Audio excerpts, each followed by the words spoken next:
নমস্কার বন্ধুরা, আপনারা সবাই ভালো আছেন? শুভ সকাল। আজকে তো বিশ্বকর্মা পুজো, তো সবাই একটু অল্প বিস্তর মাংস খাবে। তো আমাদেরও আজকে একটু আনা হয়েছে দেশি মুরগির মাংস। বন্ধুরা দেখুন, মাংসর আলু সেদ্ধ হচ্ছে, ওই আলুটা ভেজে তারপরে দেব। বন্ধুরা এবার আমি মাংসটা বসাচ্ছি। প্রথমে জিরে দিয়ে নিলাম একটু, তারপর পেঁয়াজগুলো ছাড়বো। আর এটা দেশি মুরগির মাংস, তো বেশি রকম অন্য কিছু দেব না, তাহলে ওর একটা সুন্দর ফ্লেভার আছে নিজস্ব শরীরে, সেটা নষ্ট হয়ে যাবে। যার জন্য আমি বেশি কিছু দেব না, প্লেন ভাবেই করব। প্লেন ভাবে করলে বেশিটা টেস্ট পাওয়া যায়। আপনারা প্লেন ভাবেই করে খাবেন, দেখবেন খুব টেস্টি লাগবে।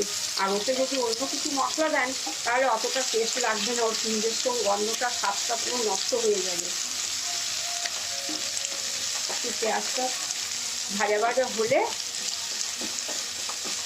তারপর মশলাগুলো দেবো। আদা রসুনটা দিচ্ছি এবার, তারপরে এক এক করে সব মশলাগুলো দেবো। আপনারা দেখতে থাকুন। জিরে, গোটা জিরে আমি ওর সঙ্গেই বেটে দিয়েছিলাম। এবার একটু ধনে গুঁড়ো দেবো, লবণ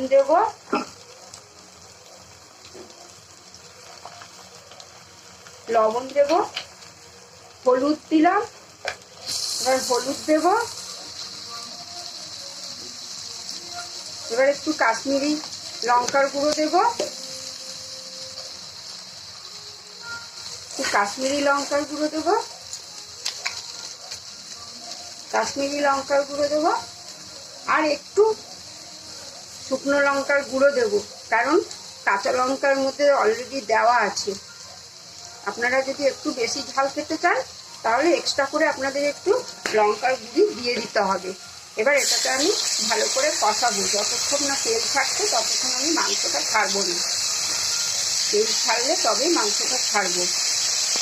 আর দেশি মুরগির মাংস আপনারা একটু যদি প্রেসারে সেদ্ধ করে নেন, একটু সিটি মেরে নেন, তাহলে কিন্তু ওটা খুব ভালো হয়, নরম নরম হবে। আর বেশিক্ষণ রেখে দিয়ে করা যাবে না, যে বেশিক্ষণ রেখে দিয়ে তারপরে একটু খানিকক্ষণ বাদে মাংসটা বসাবো, ওটা গরম অবস্থাতেই মাংসটা বসিয়ে দিতে হবে, তাহলে কিন্তু নরম ভাবটা আপনারা পাবেন খাওয়ার সময়।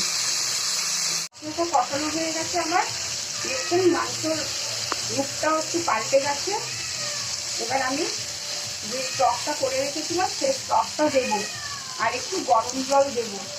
এই স্টকটা আপনারা অবশ্যই দেবেন, যখন রান্না করবেন একটু দিয়ে দিয়ে কষাবেন,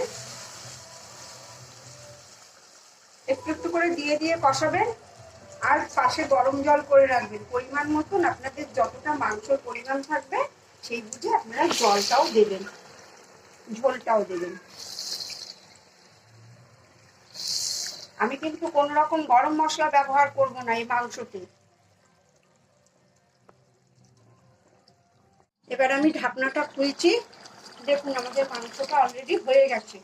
আর দেশি মুরগির মাংস তো দেখলেই বোঝা যায়, আপনারা বুঝতেই পারছেন, ওর হাড্ডি গুড্ডি দেখে, ওর হাড় দেখলেই বোঝা যায় অবশ্যই। আর পাশে ভাত হচ্ছে, এটা ব্যাস আমার কমপ্লিট মাংস। আমি এই বন্ধ করে দিলাম, ব্যাস। আপনারা এইভাবে করে খেয়ে দেখবেন, গরম মশলা একদম দেবেন না, তাহলে এর একটা স্বাদ যে আলাদা আছে, সেই স্বাদটাই বুঝতে পারবেন না।